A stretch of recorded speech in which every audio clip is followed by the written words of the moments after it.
trouble. Oh, big hit out of Will Kimmel. And the 69. All right, get out right there. Yeah, you got fire on my right front. Flames both ends of this race car. Window net is down. Big hit. Yeah, Corey's already into the wall there. Sure has the look of a right front tire going down. He confused me a bit because the last name on the windshield's Melton, so I didn't want to say the wrong name, but it's Will Kimmel. Yes, Scott Melton's car. We were talking about that earlier. But just a bit of an advantage, not for long. The last 24 races won. Oh! The leader's wrecked.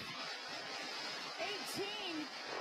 Drew Dollar gets into the 20 of Corey Heim there. End result of the drag race here, and Corey's just taking all the air off the side of the 18. He just got a little loose. There's a bit of a gap, but and that's the thing, new tires, talking about freeing up the race car. You've got new tires, the track's been changing.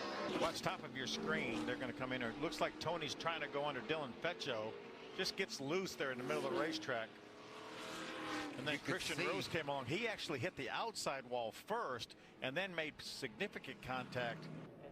See Greg Van Alst on the outside, Daniel Dye. Another view that Will Kimmel, 68, got a little piece of that. Maybe not a great deal of damage to Will's car, but I'm really curious to see what happened with the leaders. See, there's a 55. Yeah, he's locked on Dave Mader. And that's Dave Mader pushing him to caution's out right now. They go by Daniel Dye, and they're not done yet. Dave Mader continuing to push the 55 of Parker Chase into the 35 of Greg Van Alst. Just had nowhere to go as they slide off the racetrack. And check this impact out, folks. That's a big-time crash right there. The 71. Yeah, the 71 just trying to move inside her and actually got loose and took them both into the outside safer barrier. Yeah, probably a little wheel hop here for the 71 as he turned down underneath, just lost the rear end, and they were both along for the ride at that point. Yeah, Amber gave him plenty of room. He just got loose. And Laps quickly taken away here. Ooh, Nick Janitis. Ooh, big time problems there in turns 3 and 4. Caution flag out. Looks like Christian Rose in the 42. See if we can see what happened over here in turns 3 and 4. Ooh. Looks like Takuma had already spun. Christian Rose nowhere to go, and the 77.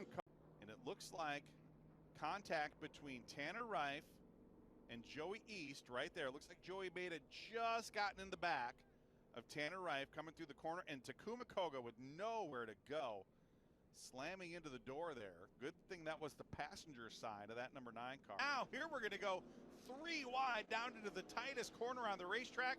Colby Howard into Landon Lewis. Lewis into Cole Moore. The 17 and the 99 go around.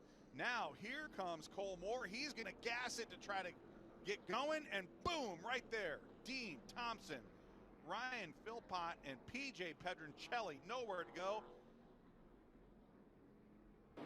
In the 4th spot, and there's contact. Drew Dollar hard into the wall. I think her and Tony got together there. Push, maybe just got off centered a little bit. Yeah, just got off centered, and then when she checked up, came back up into him, and it turned him obviously in the wrong direction. Driving all day long. Another good save by Tony. Yeah, yeah. She could own the sweep moves of the race, all of them. They were hoping to qualify and start 3 of their 4 drivers up at the front, but per the rule, pulling out that backup car would make them go all the way to the back for the number 25 team. looks like obviously Amber was sideways, and then the 73 of Andy with nowhere to go. Sean Cora actually with the 8 nowhere to go either, ran underneath the 73. Ooh, a little help from behind there on Amber. Yeah, it looked like Jason Kitzmiller, the 97, got into Amber as they were going into the tunnel turn, and then nowhere for these other drivers to go. I don't know what could have been different about that, or if having windshields makes it kind of tough, and the glare makes it 10 times worse. And I'm glad he's all right, and I'm not sure what happened to him, but I feel like if you're broke or stopped, you need to be off the racing line and down to the bottom. But I guess I can only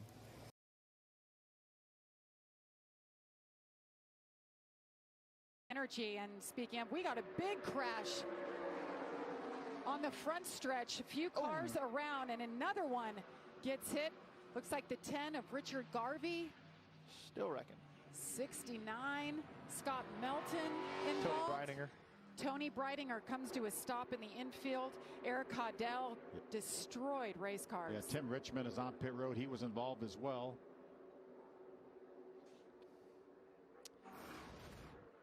See what happened. Where did it go wrong?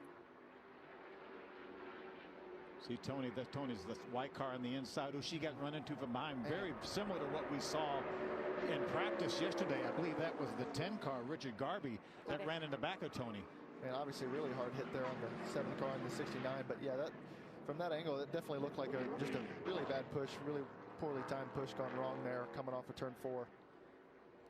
Very similar to what we saw yesterday. That little tap from behind. She gets sideways.